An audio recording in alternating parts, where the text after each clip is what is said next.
de bien vouloir, si vous acceptez l'enregistrement qui va se lancer dans quelques instants. Et une fois qu'il sera lancé, je propose qu'on se lance. Je ne me suis pas présenté, mais grâce à la magie de Teams, vous voyez mon nom, Mine Rechamp. Je suis professeur de sciences politiques et responsable du programme en sciences politiques dit orientation générale, donc SPOL, et donc ça j'y reviendrai par la suite. Et j'ai donc le plaisir, au nom de mes différents collègues, de vous souhaiter la bienvenue dans cette séance. Et peut-être pour savoir un petit peu qui vous êtes et à qui on a affaire d'une certaine façon, je vous propose de faire un petit, pas un tour de table, parce que je ne vais pas vous donner la parole, on est déjà nombreux, mais simplement de savoir qui est là parmi nous, en vous invitant à lever la main, pour autant que la fonction soit accessible pour vous, si vous êtes par exemple, et on peut commencer par là, de l'Université Saint-Louis. Donc, s'il y a des personnes de l'Université Saint-Louis parmi nous, qu'elles n'hésitent pas à lever la main. Et on voit qu'il y a déjà 2 mains. Et bienvenue à vous, et merci de vous joindre à nous. Je vais peut-être un peu plus au sud, vers l'Université de Namur. Est-ce qu'il y a des personnes de l'Université de Namur parmi nous? Eh bien, bonsoir à vous, madame. Je vais peut-être plus généralement dans d'autres universités que l'UCL Louvain de la Belgique francophone, de la Communauté française, de la Fédération Wallonie-Bruxelles. Est-ce qu'il y a d'autres personnes qui viendraient de l'Université de Mons, de l'ULB, de Liège? Non, personne d'autre. Est-ce que d'autres personnes viendraient d'une autre université belge? Et peut-être que c'est des personnes qui vont se rejoindre par rapport à nous, une néerlandophone, personne. D'autres personnes qui viendraient d'une université hors Belgique, du reste du monde. Et alors, je me tourne peut-être vers les universités, les personnes qui sont ici à l'UCL Louvain, que ce soit sur le site de Mons ou de Louvain-la-Neuve. Est-ce qu'il y a des personnes de l'UCL Louvain? Eh bien, bienvenue à ces différentes personnes. Eh bien, je me réjouis de vous accueillir. Et donc, comme pour celles et ceux qui nous rejoignent, on va se lancer alors dans ce carrefour autour de 3 masters. Mais vous allez voir en fait que derrière 3 masters, c'est en fait différents masters.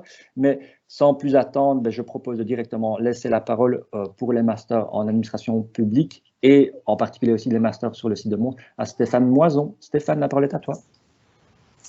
Merci bien et bonsoir à tout le monde. Donc Stéphane Moison, je suis chargé de représenter ce soir les masters en administration publique qui existent effectivement en 2 déclinaisons, un sur le site de Mons et un sur le site de Louvain-la-Neuve.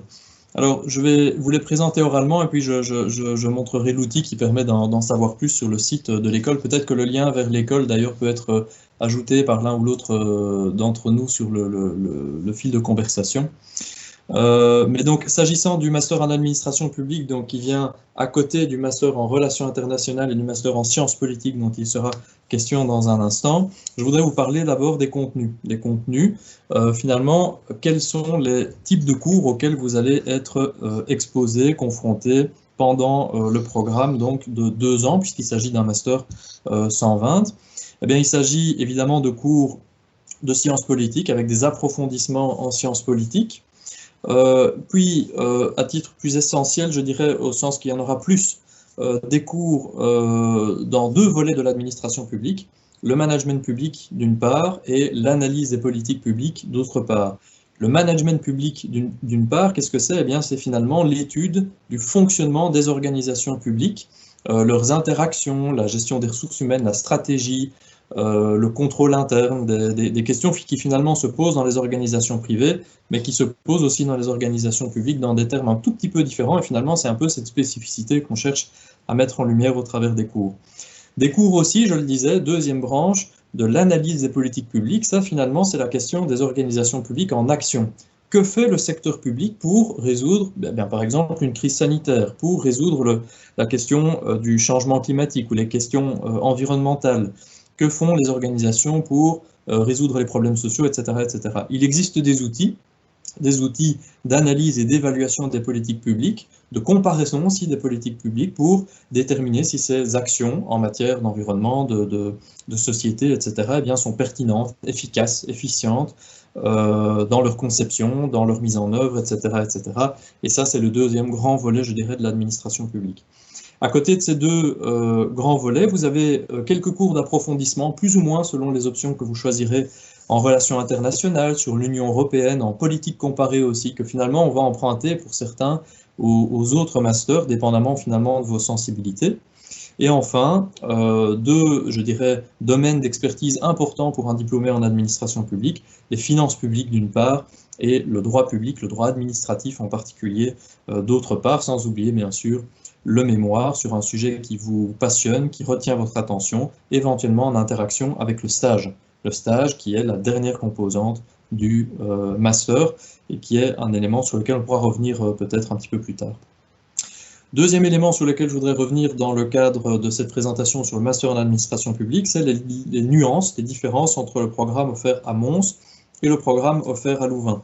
À Mons, l'accent est placé sur l'innovation publique, en particulier comment générer et accompagner le changement dans les organisations publiques. C'est finalement ça la question que les cours de la finalité de ce programme cherchent à adresser. Il y a aussi des options spécifiques en e-gouvernement, la question de l'enjeu et de la manipulation des big data en secteur public, les questions de vie privée aussi. Une option en communication publique, donc finalement sur la question de comment est-ce qu'on peut communiquer sur l'action publique. Or, Dieu sait si cette question est d'actualité pour le moment. Et puis, une option aussi qui est à Mons, mais aussi à Louvain-la-Neuve, et je ferai alors la transition, c'est l'option entrepreneuriat, donc qui vous permet de développer un projet entrepreneurial, par exemple lié au secteur public, mais tout en faisant votre master en administration publique. Et donc cette option, elle est offerte à Mons, mais aussi à Louvain-la-Neuve. Et donc j'en viens alors aux spécificités, cette fois louvanistes, donc sur le campus de Louvain-la-Neuve, vous avez une option en politique et durabilité, donc vraiment avec une focale sur les questions d'environnement et de développement durable. Que peut faire l'action publique dans ce domaine-là? Comment peut-on l'évaluer en particulier? Une option plutôt avec une focale sur l'Union européenne, où là il va y avoir énormément de cours liés au master en études européennes et à toute l'offre de cours à Louvain-la-Neuve sur les questions européennes qui seront donc empruntées. Alors une dernière option qui est une collaboration avec la KUL. Vous allez avoir un certain nombre d'enseignements qui sont des collaborations entre des enseignants de l'UCL et de la KUL, et vous serez donc dans un auditoire en commun avec des étudiants de la KUL, ce qui évidemment est très enrichissant, et les cours sont alors dispensés en anglais. Dernier volet sur lequel j'aimerais bien mettre l'accent, c'est finalement un petit peu les points distinctifs de ce master. Je dirais qu'un premier point distinctif, c'est l'accent qui est placé sur les contacts avec les acteurs de terrain. On place une grande importance, on donne une grande importance, je dirais, à cette dimension de relation avec les acteurs de terrain. On est conscient que les étudiants qui rejoignent le master en administration publique sont parfois un petit peu, s'interrogent un petit peu finalement sur ce qu'ils vont faire effectivement. C'est quoi être professionnel de l'administration publique? Eh bien, on cherche à répondre à cette question avec les étudiants en les mettant au plus vite au contact de personnes qui aujourd'hui font l'action publique, sont présents, ont des fonctions dans les administrations publiques et donc peuvent témoigner alors de leur expertise. On le fait vraiment très régulièrement. L'autre élément qui est important peut-être de souligner, c'est que il y a le mot public dans l'administration publique, mais il en va de vos fonctions professionnelles comme du stage que vous réaliserez. Vous pourrez le réaliser en secteur public, mais aussi en secteur privé, pourquoi pas. Et je citais tout à l'heure dans la première séance déjà l'exemple de ces cabinets de consultance donc privés, mais qui étudient, notamment dans le cadre de marchés publics, des questions relatives au secteur public. Par exemple, évaluer le plan Marshall, évaluer le plan Get Up Wallonia, ou bien évaluer ou aider par exemple une haute école, donc publique, à mettre en œuvre un projet de changement. Voilà le genre de choses que ce genre de cabinet peut faire et dans lesquels on peut donc réaliser des stages. Dernier élément, l'accent qui est placé dans les deux versions du master sur des compétences qui sont directement professionnelles et mobilisables par vous une fois que vous êtes diplômé. Je pense en particulier à la gestion de projet. Je pense aussi à la question des marchés publics qui sont devenus absolument incontournables dans toutes les organisations publiques à tout niveau d'ailleurs, hein, que ce soit local, régional, national ou international. Des cours aussi de comptabilité publique, ça peut paraître un petit peu plus difficile, je dirais, à embrasser, à apprécier, mais c'est pourtant tellement essentiel une fois que vous êtes diplômé et que vous voulez travailler dans le secteur public. Et donc, toutes ces compétences professionnelles vous amènent à occuper des fonctions dans le secteur public que les alumni du réseau d'administration publique occupent aujourd'hui. Donc nous avons un réseau d'anciens étudiants en administration publique qui est sur LinkedIn, avec lesquels on échange énormément, justement, dans le cadre des invitations d'experts qu'on organise, ou bien dans le cadre des stages des étudiants. Et j'ai répertorié dans un petit document, dont vous allez trouver le lien dans un instant, sur le chat, eh bien, toute une série, il y en a beaucoup d'autres, hein, je n'en ai pris que quelques-unes, des fonctions professionnelles qui sont occupées aujourd'hui par ces personnes. On trouve des personnes qui travaillent dans des ministères, qui sont représentantes ou porte-parole ou chefs de cabinet dans des cabinets ministériels.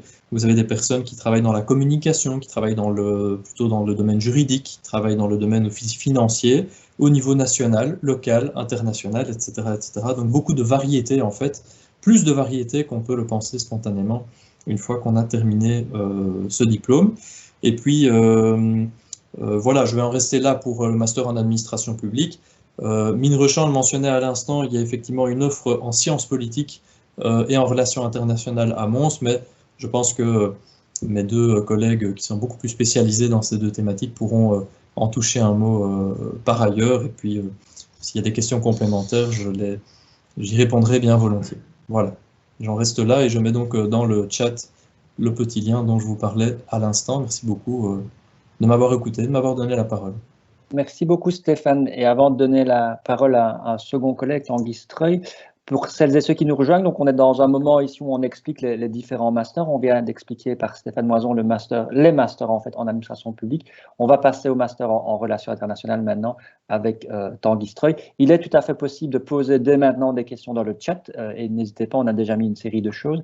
Et peut-être que vous n'avez pas accès au chat parce que vous êtes invité, vous aurez le droit et vous serez largement invité à poser des questions lors de la session questions-réponses qui viendra après la présentation des différents masters. Mais Tanguy, la parole est à toi.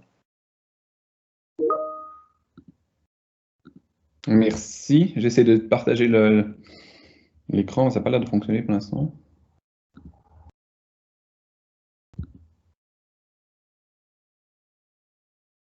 Bon, tant pis. On va faire sans. Donc, je vais vous expliquer le master en relations internationales. Je voulais vous montrer le Geniali, mais apparemment, pour une raison que j'ignore. Le voilà, on le voit maintenant. Ah, ok, nickel. Je me permets de l'animer pour toi, Tanguy, si ça te va, ou bien tu... Non, vas-y. Je te suis, hein. Vas-y, de toute façon, je parlerai de manière générale comme la première fois. Hein, donc de manière générale, il y a deux masters en relations internationales. Il y en a un sur le site de Mons et un autre sur le site de Louvain, donc le Louvain-la-Neuve. Le premier, donc celui sur Louvain-la-Neuve, donc vous voyez le Geniali ici, met l'accent plutôt sur tout ce qui est diplomatie et résolution des conflits, alors que celui de Mons va plutôt mettre l'accent sur tout ce qui est gouvernance globale.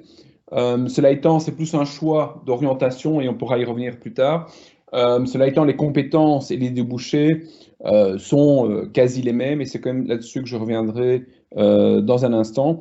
Donc vous avez donc deux possibilités, un site à Mons et un sur le site de Louvain-la-Neuve. Alors de manière générale, comment ça fonctionne les masters? Très rapidement. Souvent, vous allez avoir toujours, vous allez avoir un tronc commun, donc c'est-à-dire que ce sont des cours que vous allez tous avoir. Là-dedans, il y a en général le mémoire, 20 crédits, et les cours obligatoires. Et ensuite, vous avez, donc, comme je disais, des finalités, avec des cours au choix, des possibilités aussi de stage. Je reviendrai dans un instant aussi sur le stage. Mais de manière générale, voilà, ce sont un peu la manière dont les masters sont organisés. Et après, c'est vraiment une question de choix. Si vous préférez plutôt les relations internationales au sens classique du terme, donc résolution du conflit, diplomatie, etc., ou plutôt aller dans une logique de gouvernance et de gouvernance globale. Alors, de manière générale, quels sont un peu les cours que vous allez avoir? Et ça, ici, je parle un peu des deux masters. Vous allez avoir des cours de géopolitique, vous allez avoir des cours de géoéconomie. Donc, par exemple, la géoéconomie, ça concerne, entre autres, tout ce qui concerne l'intelligence artificielle, tout ce qui est data, la 5G, l'espace, les renouvelables, etc. Vous allez avoir des cours sur l'économie, mais plutôt l'économie internationale, évidemment. Des cours sur la prise de décision, comment un décideur prend ses décisions, l'influence de lobby, des parlements, etc. Vous pouvez aussi avoir des cours sur les régions, donc dans les régions du monde. Vous pouvez suivre des cours sur des parties d'Amérique latine, d'Afrique, du Moyen-Orient. Vous pouvez avoir des cours sur les grandes puissances, Chine, États-Unis, Russie, Union européenne. Vous allez avoir des cours sur la gouvernance, sur les organisations internationales, les organisations régionales, donc l'OTAN, l'ONU, etc. Donc ça, c'est un peu les cours que vous allez avoir, des cours de négociation dans le cadre du master à Louvain.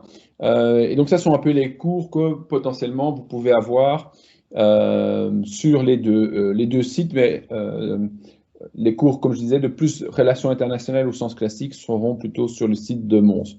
De Louvain, pardon. Les compétences. Alors, qu'est-ce que vous allez en fait apprendre qui ne concerne pas uniquement le savoir, mais plutôt ce qu'on appelle nous le savoir-faire ou le savoir-être. Déjà, d'une part, c'est qu'il y a pas mal de cours en anglais, donc sur le site de Louvain-la-Neuve. Donc, si vous suivez le master, vous aurez potentiellement entre 5 à 6 cours en relations internationales, mais donc donnés en anglais, dont quand même une série, je crois que c'est 3 ou 4 qui sont obligatoires. Donc, a priori, dans votre formation, vous devez savoir que vous aurez 3 à 4 cours en anglais obligatoires. Vous aurez évidemment des cours classiques, mais aussi les séminaires. Alors, c'est l'avantage chez nous d'avoir les séminaires, on y attache beaucoup d'importance. Pourquoi? Parce qu'on est souvent quand même dans les masters une centaine d'étudiants, alors que dans les séminaires, on a une vingtaine d'étudiants. Et donc, ça permet évidemment d'avoir plus de contacts déjà avec vous, mais aussi d'avoir plus de... on peut aller plus loin dans les thématiques, dans les problématiques. On peut aussi organiser les cours différemment, sous forme de débat, sous forme de questionnement, enfin, etc., de discussion, aussi de classe inversée. Alors, qu'est-ce qu'on essaie de vous apprendre au-delà des cours, etc., et ces aspects-là? Beaucoup d'autonomie. Comme je le disais, on essaie de vous apprendre aussi à apprendre à débattre, à faire des présentations avec PowerPoint, sans PowerPoint, puisque par exemple, moi, je donne un cours où j'interdis les étudiants à utiliser le PowerPoint comme présentation. Et on vous apprend surtout aussi, et c'est peut-être le plus important dans le cadre des débouchés, c'est des grilles de lecture. C'est-à-dire que en fait, tous les cours sont vraiment là pour que vous puissiez décortiquer ce qui se passe dans le monde, au niveau des relations internationales, et que vous soyez capable, à travers toute une série de grilles de lecture, de vraiment comprendre les conflits au Moyen-Orient, la relation États-Unis-Chine, les pandémies, parce qu'au final, ça devient aussi des questions de relations internationales, etc. Et nous, on essaie un peu de vous donner les clés pour comprendre tout ça. Et aussi, par rapport à tout ce qui est maintenant aujourd'hui, théorie du complot, etc., et la désinformation, on essaie de vous faire développer encore plus que par le passé tout ce qui est analyse critique, pour éviter que vous fassiez en fait influencer par les réseaux sociaux, Twitter, etc.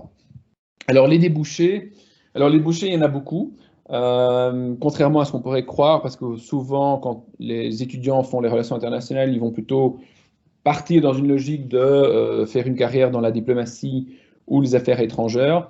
Alors évidemment, il y a des possibilités et on a pas mal d'étudiants qui ont commencé ces 5-10 dernières années, en fait on en a eu pas mal, qui ont commencé une carrière diplomatique. Il y en a d'autres qui sont aussi au ministère des Affaires étrangères, mais il y a d'autres possibilités. Vous pouvez très bien aussi travailler par exemple à la défense, donc à l'armée. Vous pouvez travailler dans les services de renseignement, que ce soit civil ou d'ailleurs militaire. Vous pourriez très bien travailler aussi dans des ONG, dans des organisations internationales, dans aussi le secteur privé. C'est quelque chose dont on parle peu ou pas assez quand on est dans la filière relations internationales, mais certains profils sont intéressants pour, par exemple, les assurances ou les banques.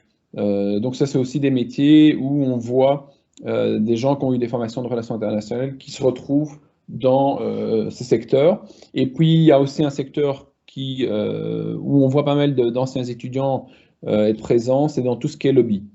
Donc là aussi, c'est lié évidemment avec la ville de Bruxelles, où il y a plus de 700 lobbies qui sont présents. Donc il y a pas mal de possibilités, même en relations internationales, en particulier par rapport à l'Union européenne, de trouver un travail là-bas. Et lié au lobby, vous pouvez aussi faire des carrières dans les centres de recherche, ce qu'on appelle les fameux think tanks, puisque là aussi, vous avez un nombre important de think tanks, déjà uniquement à Bruxelles, mais aussi évidemment dans le monde, où vous pouvez aussi faire votre carrière. Et puis, il y a toujours la possibilité, alors ça c'est plus si vous voulez suivre une voie académique, d'aller vers le doctorat. Donc c'est encore étudié après votre master, pour faire simple, et ensuite éventuellement aller vers une carrière plutôt académique. Peut-être dernier point, ce que j'avais dit que j'allais en parler, mais j'ai oublié, les stages. Donc ça, c'est un point important aussi, mais ça vaut aussi pour les autres masters. De plus en plus, donc, vous avez la possibilité, en relations internationales, de faire des stages.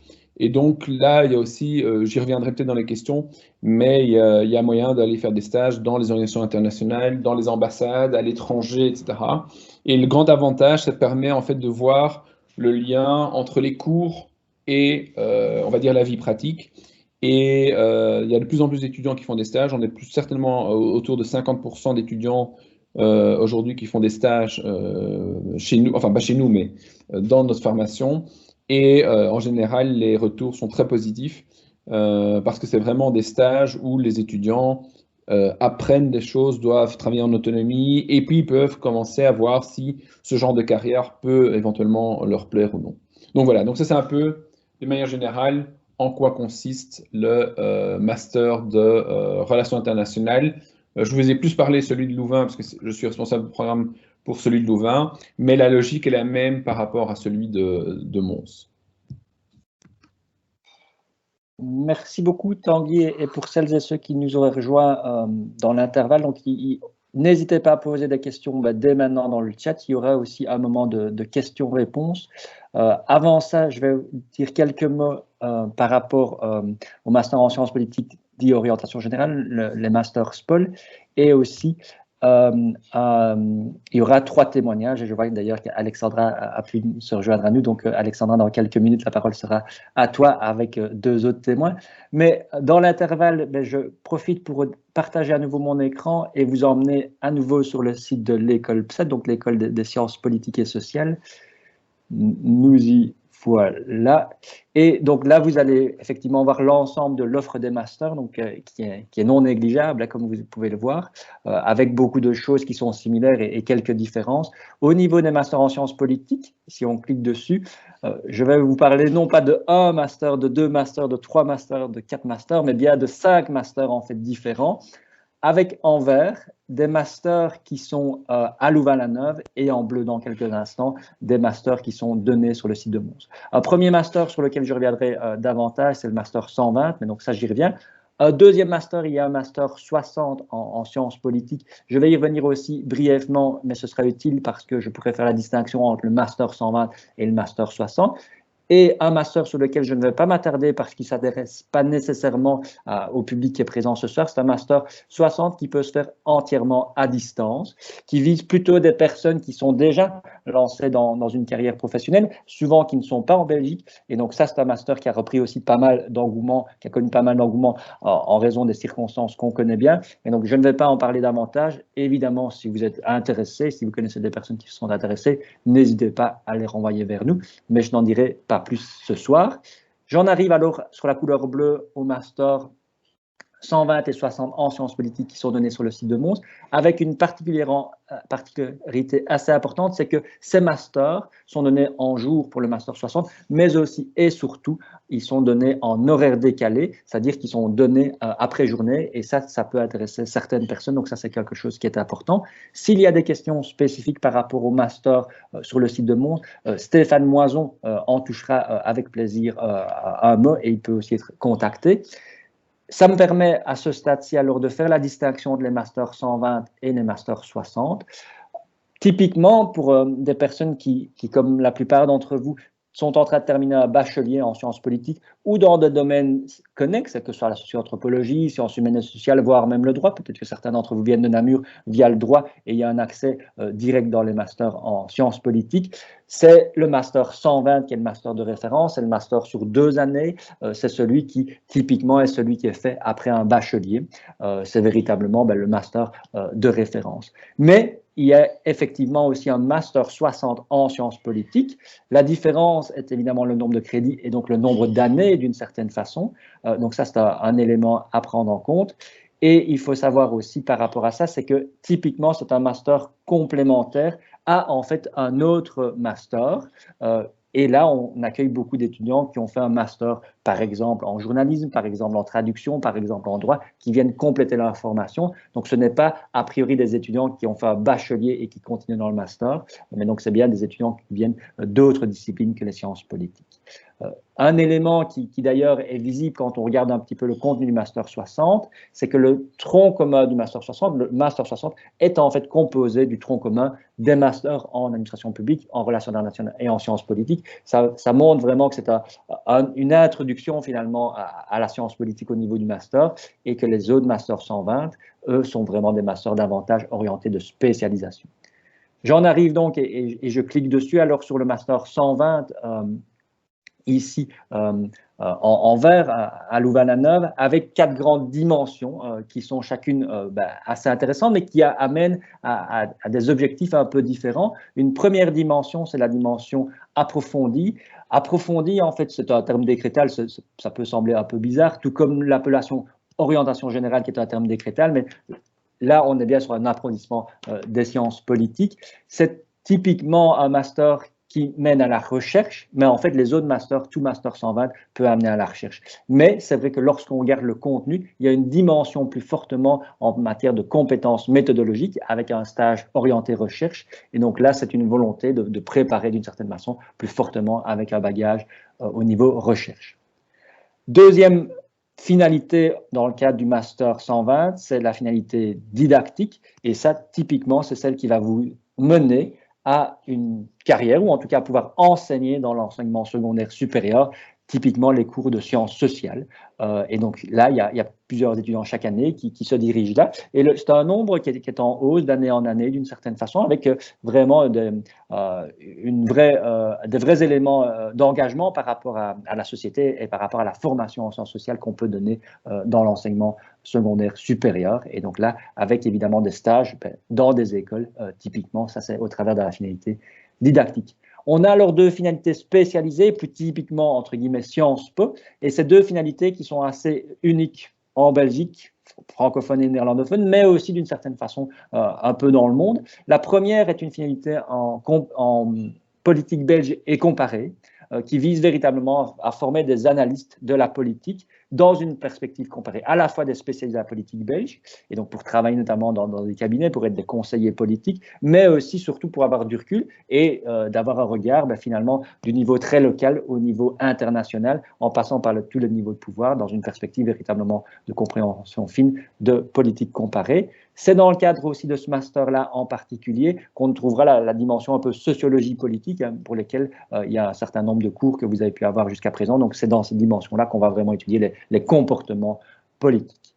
Deuxième finalité spécialisée, donc 4e finalité dans ce master en sciences politiques, le master SPOL, qui est une finalité qui peut sembler un peu sexy, qui est assez récente, c'est tous les enjeux qui sont liés aux transformations et aux innovations démocratiques, que ce soit en ligne, que ce soit dans la sphère publique.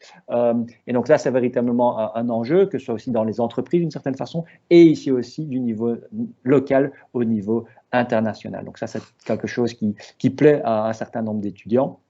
Et on le voit avec une série de perspectives interdisciplinaires.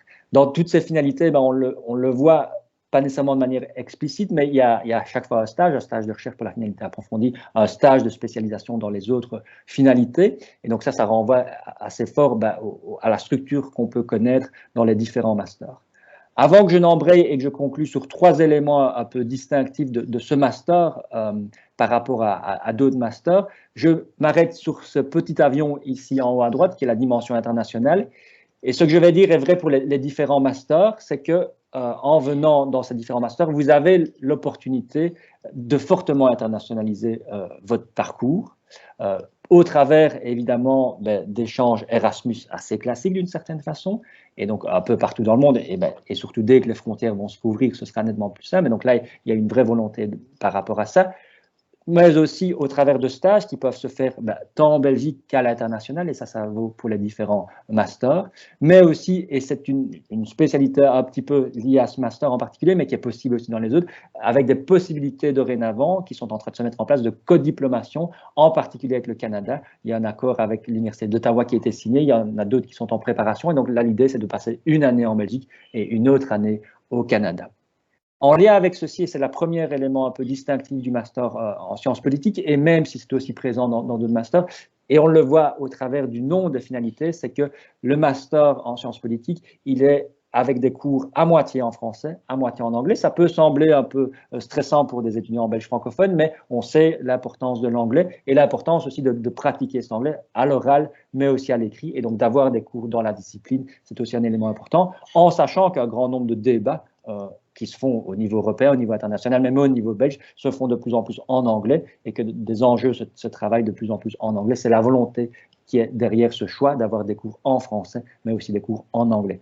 Derrière ça, il y a aussi la volonté d'attirer dans ce master des étudiants, et en particulier qui auraient été formés en Belgique néerlandophone, en Flandre, qui auraient déjà un premier master, et on sait qu'en Flandre, le master se fait en 1 an en sciences politiques, de venir se spécialiser dans une des deux finalités spécialisées, et là, l'ensemble de leur parcours se ferait en anglais. Et donc, c'est l'occasion pour eux d'avoir une formation en Belgique francophone, mais complètement en anglais d'une année. Ça permet aussi aux étudiants classiques belges francophones d'être confrontés aussi à d'autres points de vue par rapport à ça. Donc, premier élément un peu distinctif, une offre de cours en français et en anglais.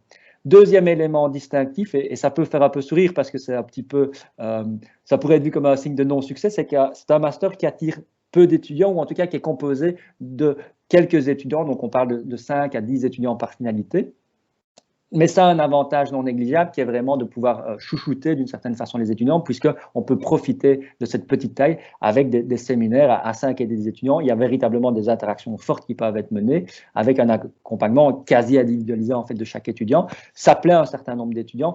Peut-être que pour d'autres, ils ne souhaitent pas ça, mais donc il y a vraiment une marque un peu de fabrique de ce master en sciences politiques, de par sa petite taille, une taille assez réduite d'une certaine façon, mais qui permet alors, et c'est le troisième élément assez distinctif, d'être vraiment très proche de ce qui se fait dans la pratique, d'avoir des cours qui sont donnés parfois même au Parlement, d'avoir des interactions assez fortes avec les acteurs de terrain, d'être directement les mains dans le cambouis. Et donc ça, c'est aussi une autre marque de fabrique par rapport à ces deux finalités spécialisées en particulier qui demandent vraiment non seulement des savoirs, mais aussi des savoir-être, des savoir-faire et une connaissance assez pratique des choses. Mais ça, les différents témoins y reviendront certainement par la suite.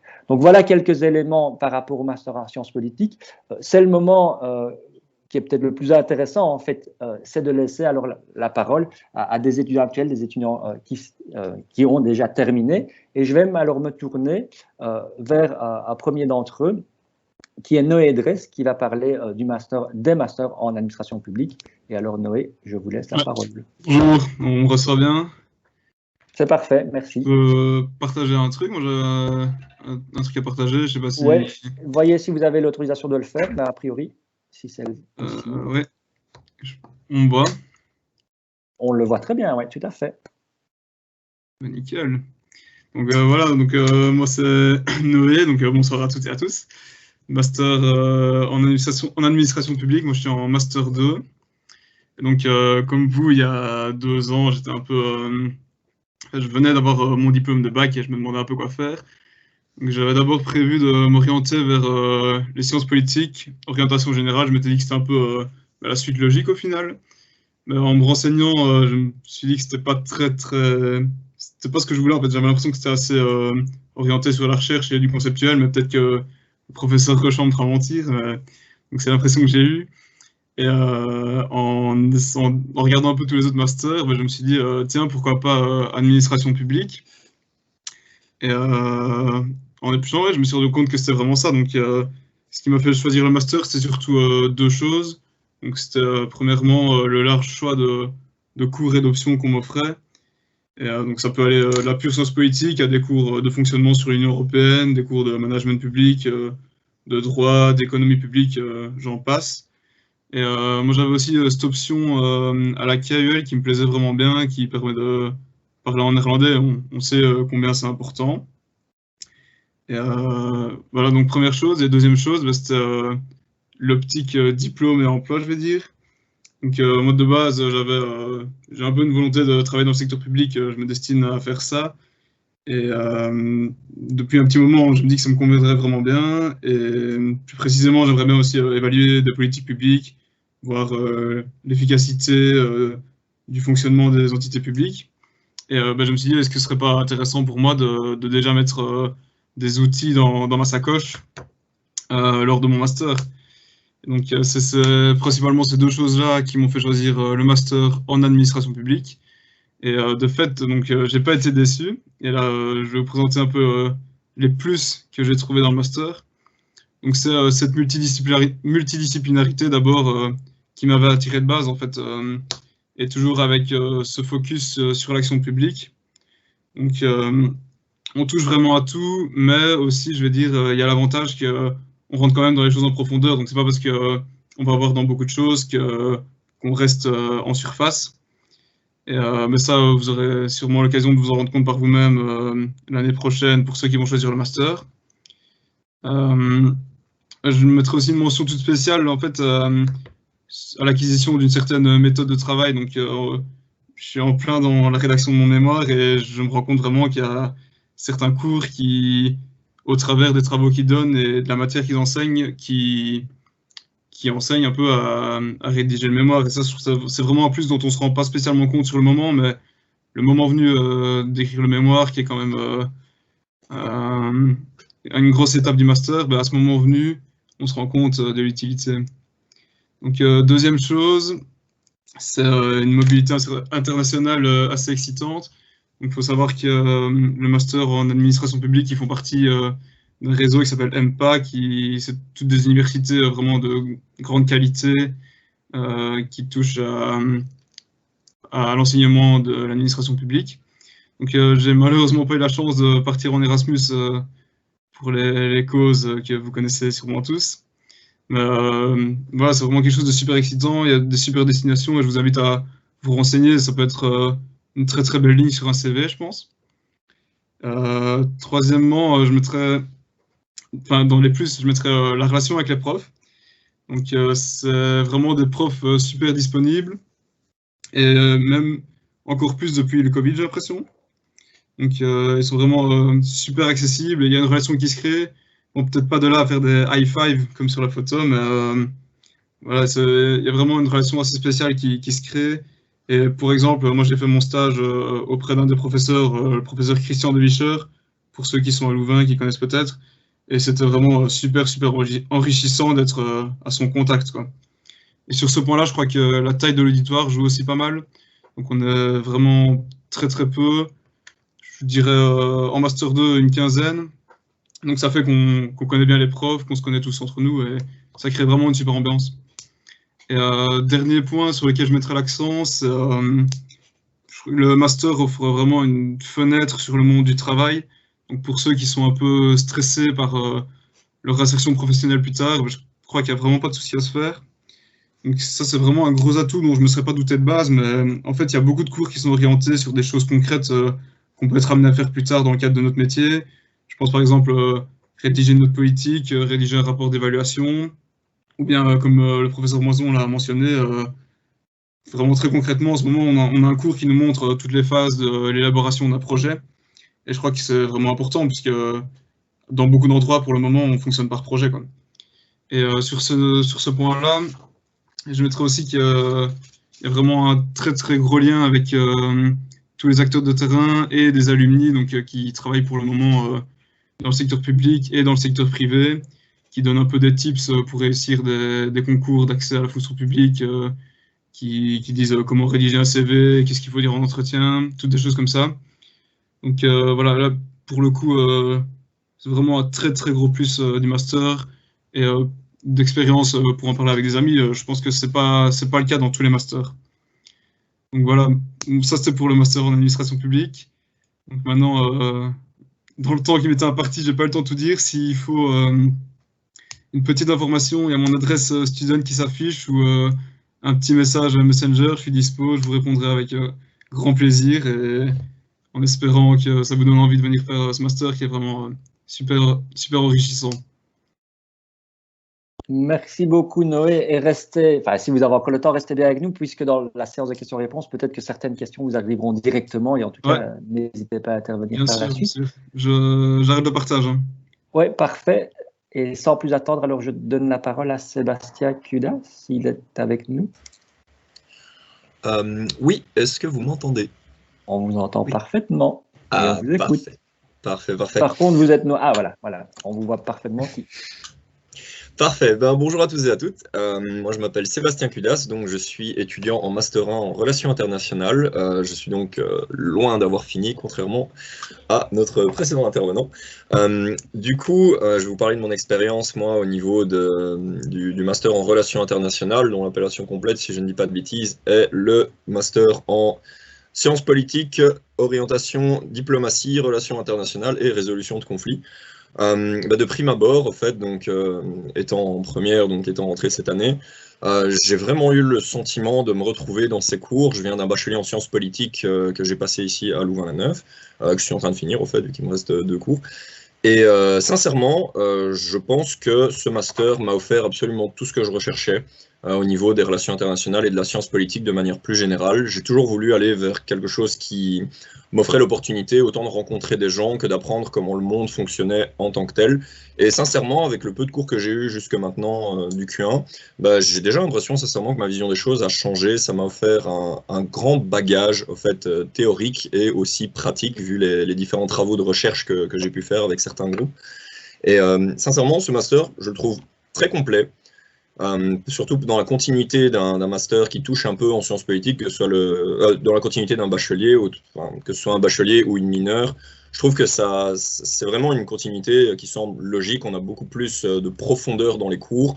On touche vraiment au concret par rapport à un bachelier qui parfois peut sembler un peu partir dans tous les sens. On parle souvent de pluridisciplinarité, si je dis pas ma langue n'a pas fourché. Mais en soi, ici, on est vraiment dans du concret. On apprend comment les relations en tant que telles fonctionnent entre les différents leaders dans le monde de manière générale, dans les administrations. On touche un peu à tout et sincèrement, c'est un master qui nous offre un bagage énorme pour comprendre en fait, le monde qui nous entoure. Si je devais donner les points positifs, ceux qui m'ont le plus marqué, je dirais, c'est surtout l'implication en fait, de certains professeurs qui m'a très très positivement impressionné.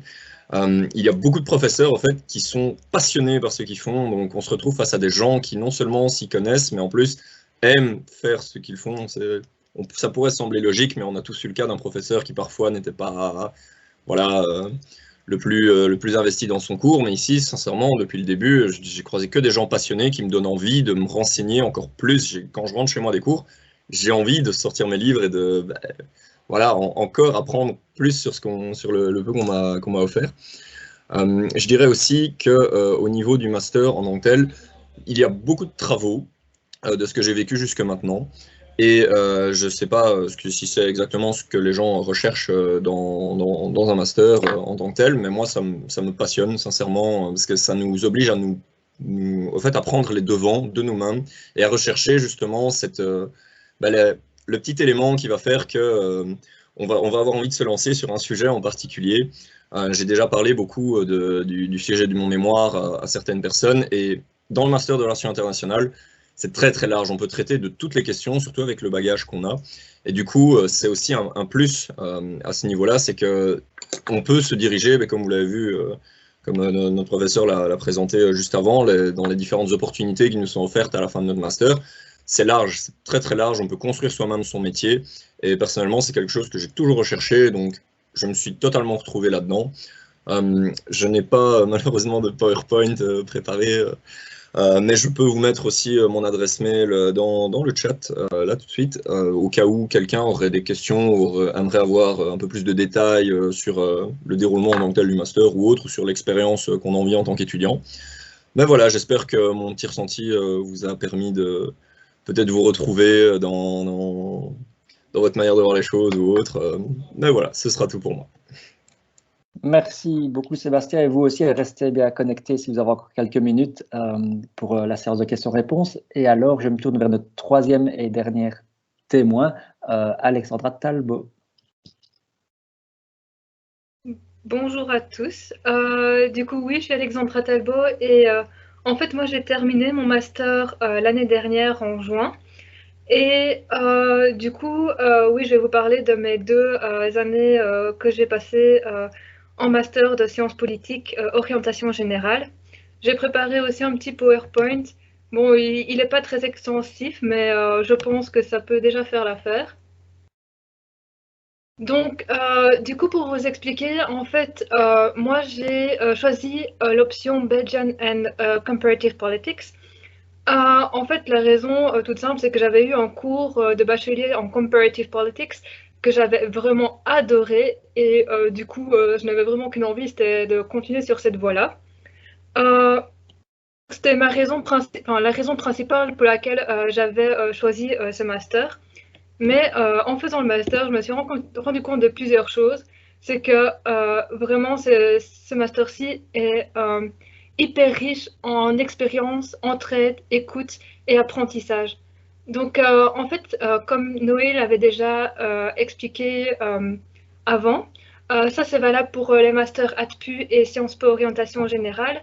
Mais le nombre d'élèves qui est assez peu élevé fait qu'on a des relations vraiment extrêmement géniales avec les profs et ça aide vraiment pour l'apprentissage et l'écoute. On se sent vraiment entraidé. Franchement, si on a un problème, quoi que ce soit, même personnel ou quoi, on peut en parler avec nos profs sans problème et ils vont nous comprendre et ils vont nous aider à surmonter nos problèmes. Et ça, vraiment, c'est quelque chose que j'avais adoré, car oui, d'office, quand on fait un master, eh bien, il y a des choses, il y a des problèmes qui peuvent survenir, et c'est tout à fait normal. Mais ce qui est bien, c'est qu'on est écouté là-dessus, et ça, c'est vraiment top. Euh, Aussi, ce que j'ai beaucoup apprécié dans ce master-ci, c'était vraiment la balance entre teamwork et self-learning. Donc, en fait, il y a énormément de séminaires inclus dans le master, et ces séminaires-là aident vraiment à savoir travailler en équipe. Et en partie, et d'autres séminaires vont plus mettre l'accent sur le self-learning et le fait de produire un travail seul. Et ça, déjà, ça aide pour les mémoires. Donc, les séminaires, en fait, vont construire un peu la manière de penser pour pouvoir écrire le mémoire. Et donc, on a une super bonne préparation déjà en première année au mémoire. Et par exemple, moi, je pense que j'avais déjà écrit 15 pages du mémoire à la fin du premier quadrimestre de la première année. Et ça, franchement, c'est quelque chose de top, en fait. Aussi, on n'a pas que des séminaires, évidemment, surtout en option. Pour les cours optionnels, par exemple, moi j'avais choisi tous mes cours en relations internationales car je voulais en savoir beaucoup plus sur l'Asie-Pacifique. Et donc j'avais choisi plein de cours sur cette région-là et c'était vraiment intéressant. Et oui, du coup, en fait, le top du master aussi, c'est de faire vraiment ce que vous voulez avec votre master. C'est votre master, c'est vous qui choisissez vraiment les cours que vous voulez avoir et comment vous voulez que votre master se passe. Si vous voulez plein de cours en anglais, faites-le. Franchement, il n'y a rien qui vous en empêche. Si vous voulez des cours en néerlandais, il y en a aussi et ça, c'est top. Si vous voulez vous restreindre aux cours d'anglais obligatoires, c'est possible aussi. Et oui, moi j'avais choisi la région Asie-Pacifique, mais d'autres avaient choisi la région MENA. C'est possible de faire ça aussi. D'autres ont choisi de prendre beaucoup plus de cours en ATPU, donc en administration publique. C'est possible aussi. Donc vraiment, les possibilités sont limite infinies avec ce master et ça c'est vraiment top. Aussi, j'aimerais bien mettre l'accent sur le fait qu'il y a la possibilité de faire un stage et de partir en Erasmus aussi. Donc ça, c'est la même chose que pour le master ATPU. C'est juste que pour le stage, les conditions sont un peu différentes. Le stage ici n'est pas obligatoire, tandis qu'en aptitude, je crois que c'est obligatoire. Mais vraiment, on peut faire le stage un peu vraiment où on veut. Et donc voilà, oui. Aussi, ce qu'il y a d'intéressant dans ce master, c'est que vous aurez la possibilité de construire des relations avec des anciens du master. Et on a une connexion vraiment très forte avec, avec les étudiants actuels. Donc, par exemple, on organise des soirées mémoires où les anciens prennent les mémoires des étudiants et les relisent. Et donc, il y a cette entraide qu'on construit entre les anciens et les étudiants actuels. Oui, voilà. Sinon, niveau opportunité d'emploi, vraiment, je pense qu'on a tous trouvé de l'emploi. Ceux qui ont été diplômés en juin, oui, on a tous trouvé de l'emploi et vraiment dans des domaines mais totalement différents. Donc, on peut vraiment aller où on veut. Personnellement, je suis dans la talent acquisition de chez Amazon et le job est fantastique et clairement, ce master donne toutes les clés pour pouvoir trouver un boulot assez rapidement en fait. Et ça, c'est vraiment essentiel, je pense, surtout dans cette situation actuelle où le marché de l'emploi est quasiment mort. Avoir toute la capacité de pouvoir s'en sortir est exceptionnel et franchement, ce master-ci les donne. Donc voilà. Je sais pas, maintenant, si vous avez des questions, je pense qu'on peut passer à ça. Mais voilà. Merci beaucoup, Alexandra. Merci pour ceci. Et j'invite peut-être les autres personnes qui sont intervenues à rallumer leur caméra si elles le veulent bien. Ainsi, c'est plus facile pour cette séance de questions-réponses. On est, comme on l'a dit, vraiment à votre disposition pour répondre à vos questions. L'heure commence à être un peu tardive, mais c'est le moment ou jamais. N'hésitez pas à lever votre main ou utiliser le chat. On va s'organiser de toute manière pour répondre à toutes les questions. Et je vois qu'il y a ici une question pour Tanguy dans le chat. Ouais, je viens de répondre en fait. Ah quelle efficacité. C'est pour ça que j'avais pas encore mis ma caméra, j'étais occupé à répondre. Très bien. Est-ce que ça répond à la question de monsieur Hussein Roblet? Voilà. N'hésitez pas à lever la main si vous le souhaitez, débrancher votre micro ou utiliser le chat. Pendant que vous réfléchissez un petit peu, le cas échéant, je me tourne peut-être vers Claudia. Est-ce que Claudia, il y a des choses qu'on aurait dû évoquer, qu'on n'a pas évoquées à ce stade-ci? Non, donc j'ai mis dans le chat les informations concernant les échanges internationaux si jamais vous avez des questions.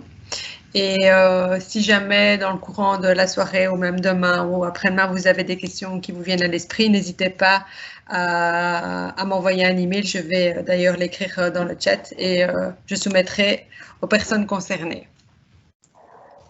Merci. Et en plus de toutes les bonnes raisons qu'on essaie de vous donner ce soir, il y a une excellente raison de rejoindre l'École des sciences politiques et sociales. C'est l'équipe administrative en fait qui est vraiment au top et à la pointe. Et elle a pu le montrer aussi dans des circonstances qui n'étaient pas évidentes ces derniers mois, qui le sont, j'espère, plus faciles. Mais donc ça, c'est vraiment une chance. Et encore merci à toute l'équipe d'avoir organisé cette séance. Oui. Je vois, en parlant, je vois qu'il y a des questions qui se posent dans le chat, mais ce n'était pas une question. Voilà, s'il y a d'autres questions, c'est le moment ou jamais. Sinon, ce sera l'heure de se laisser. Vous avez vu les coordonnées pour nous contacter. Ça peut aussi être vous envoyer à l'adresse et puis on peut redispatcher entre nous avec plaisir. Je me tourne peut-être. Alors, voilà, il y a une question qui est posée. Si je ne me trompe ici. Est-ce qu'il est possible un master 120 et un master 60 sur 2 années? En fait, il est techniquement possible de le faire, même si c'est évidemment très chaud, mais ça n'a pas de sens de le faire, en tout cas si c'est un master de chez nous, que ce soit sur Mont-sous-Louvain-la-Neuve, puisqu'en fait, il y a beaucoup de cours qui sont communs, donc ça n'a pas de sens. Si quelqu'un souhaite faire un master 120 en sciences politiques, et puis par exemple un master 60 en économie, en gestion ou en communication ou autre, c'est envisageable, mais ça devient particulièrement lourd en fait à porter, donc la solution que nous on préconiserait, ce serait typiquement, et je donne la parole à Stéphane dans un instant, c'est d'abord de faire le master 120 et puis ensuite, si encore de la force de l'énergie, de penser à la suite. Mais Stéphane, je te laisse la parole. Oui, merci Mine. Donc, je suis tout à fait aligné avec ce que tu viens de dire. Donc, attention quand même aux risques et surtout à l'absence d'intérêt de faire des masters qui paraissent différents dans l'intitulé, mais dont les cours en fait qui les composent vont être trop proches. Donc, l'expérience va être quand même avec une valeur ajoutée limitée. Cela dit, j'ai l'exemple d'une étudiante qui fait son mémoire en sciences politiques master 60 à Louvain-la-Neuve pour le moment et qui fait en même temps un master 120 en sociologie. Si vous me confirmez votre intérêt, je peux éventuellement lui demander si elle est d'accord de prendre contact avec vous, monsieur Gousset, et comme ça, elle pourra alors vous dire ce qu'elle pense de son expérience. Merci. Et je pense que j'ai loupé des mains, ou en tout cas en bassine, si je ne me trompe. On vous écoute, monsieur Houssen Roblet. Oui, merci. Stéphane Moïson, je n'ai pas bien entendu la dernière phrase, s'il vous plaît. La mienne? Oui, je pensais que vous vouliez me recommander une personne. Oui, donc je ne vais pas vous donner son nom parce que je n'ai pas consulté pour savoir si elle voulait que je communique son nom, mais je peux, si vous le souhaitez, lui demander qu'elle entre en contact avec vous si ça ne la dérange pas. Volontiers, volontiers. Oui, oui. Parfait. Je vais lui dire ça alors. Je prends note de votre nom. Merci. Et je vois que Aurore Grignier avait peut-être même levé la main avant, et je suis désolé de ne pas l'avoir vue, mais madame, on vous donne la parole. Oui, aucun problème. Je me permets de mettre la caméra, c'est peut-être un peu plus agréable de voir à qui vous avez affaire. Ma question s'adresse un petit peu à qui voudra y répondre, j'ai personne en particulier, parce que tous, j'ai relevé que vous parliez beaucoup du fait que tous ces masters offrent un grand degré d'autonomie en fin de compte, et ce que je me demandais, c'est dans quelle mesure on peut s'entendre sur la définition d'autonomie. J'entends par là, est-ce que cette autonomie repose avant toute chose sur une base théorique reçue, ou est-ce que c'est plus du degré de, si je peux le dire vulgairement, du largage dans la nature des étudiants, si je peux le dire ainsi. Voilà, c'est un peu ça ma question. Il n'y a jamais de largage chez nous.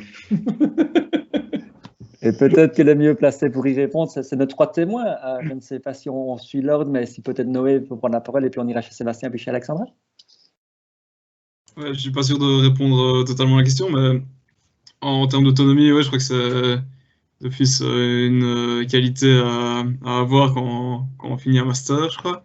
Mais clairement, non, on n'est pas lâché dans la nature, on n'est pas lâché dans la jungle des études, je vais dire. Il y a toujours un prof à qui se raccrocher, ou même des collègues et tout. Donc non, clairement, pas tout seul à avancer dans la brousse, quoi.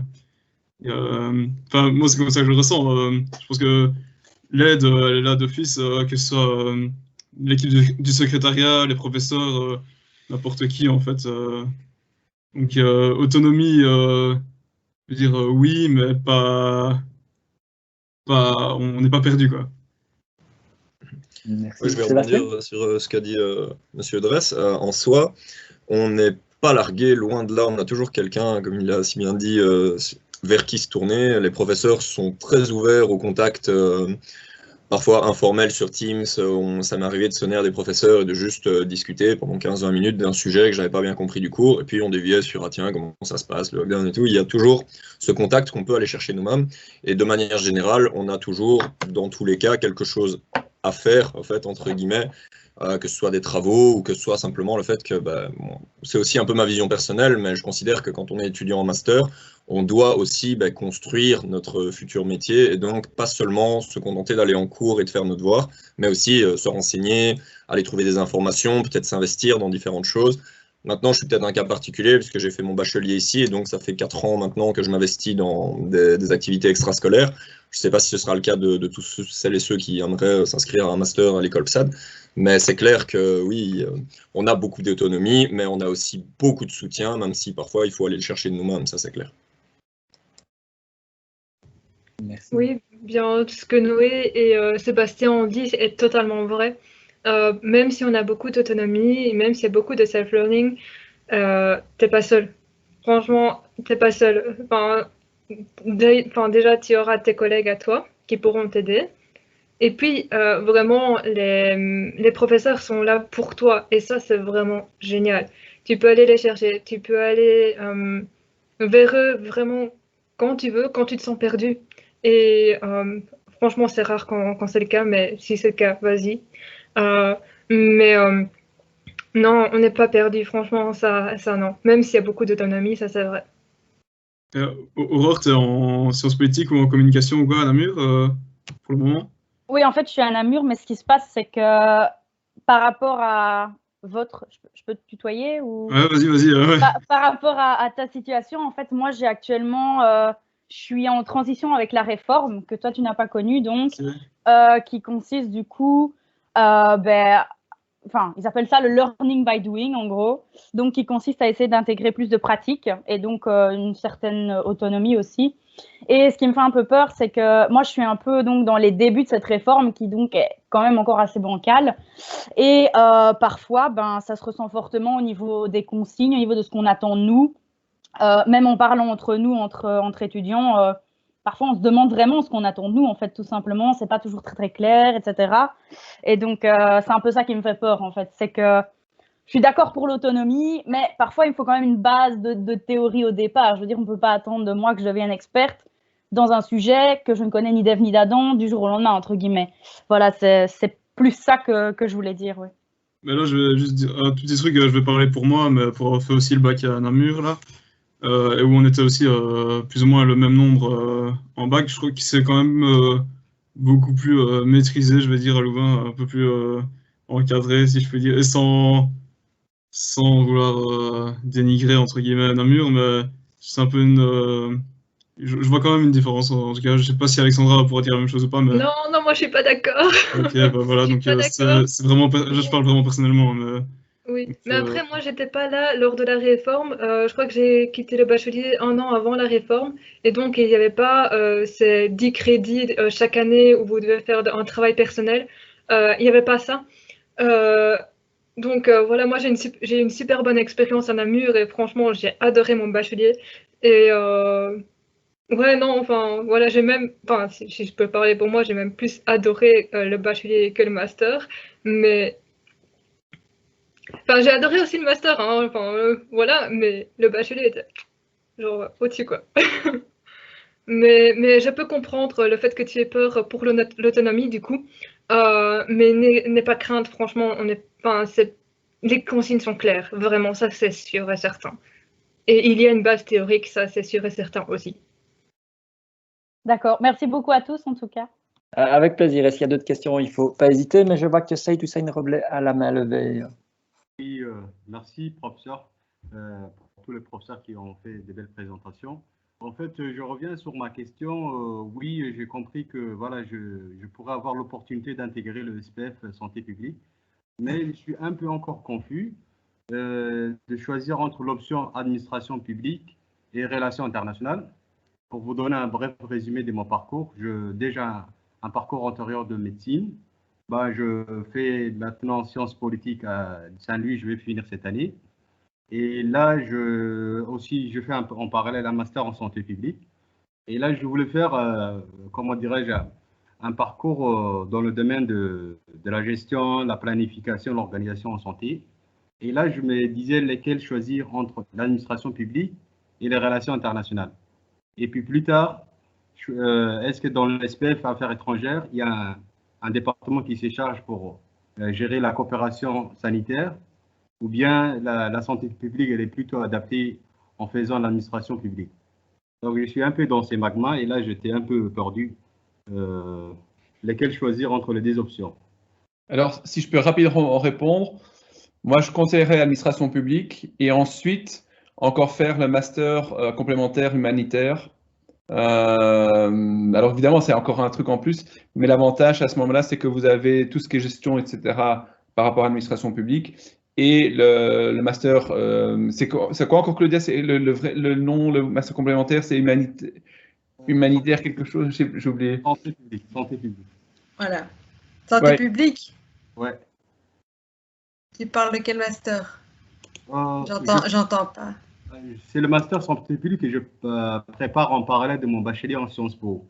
Non, mais je parlais d'un master chez nous complémentaire qu'on peut encore faire après pour éventuellement justement aller dans les affaires étrangères, etc. Mais si c'est pour travailler dans la santé publique en tant que telle, les RI ne sont pas nécessairement nécessaires. Et peut-être que je peux effectivement confirmer que je dirais l'atout du master en admin, ce sera peut-être de vous proposer des outils d'analyse des questions de santé publique. Je ne sais pas si c'est le niveau national ou international qui retient votre attention, mais disons qu'on peut le faire à tous les niveaux, en fait, hein, utiliser ces outils-là. Et qu'est-ce que j'allais ajouter? Que je pense votre situation me fait penser à une alumni, pardon, qui aujourd'hui travaille justement dans la coopération au développement, donc au niveau international, mais en utilisant, en étant gestionnaire de projet dans une administration qui s'appelle Wallonie-Bruxelles International. Alors vous allez me dire, c'est pas la santé publique. Et ce que je veux dire par là, le message, c'est que on utilise un parcours de gestionnaire public pour traiter de thématiques internationales. Mais je ne sais plus si c'est dans ce salon-ci ou dans le précédent qu'on avait cette discussion sur le fait que la dimension internationale, on peut l'approcher à partir des différents masters dont on a parlé ce soir. Il va y avoir une question de sensibilité quand vous allez regarder le menu des cours. Est-ce que vous êtes plutôt séduit par quelques éléments que je viens de partager avec vous ici, ou bien est-ce que vous êtes plutôt séduit par l'offre de cours, par exemple sur les aires régionales ou sur la théorie des relations internationales que le professeur Tanguy Streuil a présenté? Ça, c'est un peu à vous à déterminer. Voilà. Merci beaucoup. Ce soir, ça a été utile pour moi l'œil d'administration publique, parce que moi, je me focalisais seulement avec les RI. Je disais, voilà, c'est les RI qui va compter beaucoup, mais je vais encore revoir avec l'option administration publique. Écrivez-nous, je vous laisse mon adresse email dans le fil de conversation, et puis bien sûr les membres du staff administratif ici représentés par Claudia Di Marzio sont aussi à votre disposition pour répondre à des questions. Mais dans l'immédiat, sur les contenus, je vous rappelle mon adresse email dans le fil de conversation. Merci beaucoup. Merci beaucoup. Et il est 20h49, on avait dit qu'on se terminait vers 20h50, ce qui nous laisse quelques instants pour laisser un tout dernier mot de la fin à nos 3 témoins. Et peut-être commencer dans l'ordre inverse cette fois-ci avec Alexandra.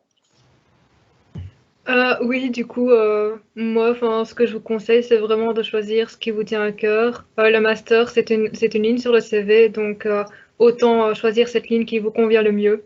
Et donc voilà. Merci encore. Sébastien? Oui, je suis désolé, je n'ai pas entendu. C'est le mot de la fin. Un dernier mot. Un petit dernier mot, en soi, ça fait toujours autant plaisir de voir que des gens s'intéressent à la faculté. Comme j'ai dit dans la vidéo, suivez votre cœur. Merci. Et alors Noé? Ouais, moi je veux aussi un peu dire comme Sébastien, suivez votre cœur et surtout un tout grand courage pour dernière année de bac ou des choses comme ça dans les conditions qu'on connaît. Donc voilà, tout mon courage. Encore merci à vous et merci à toutes et tous qui avaient participé à cette soirée. Je vous souhaite une excellente soirée et donc au plaisir de vous accueillir dès la rentrée prochaine sur le site de Mons ou sur le site de Louvain-Neuve. Portez-vous bien d'ici là. Bonne soirée. Bonne soirée. Merci beaucoup à vous. Au revoir. Merci beaucoup. Bonne soirée.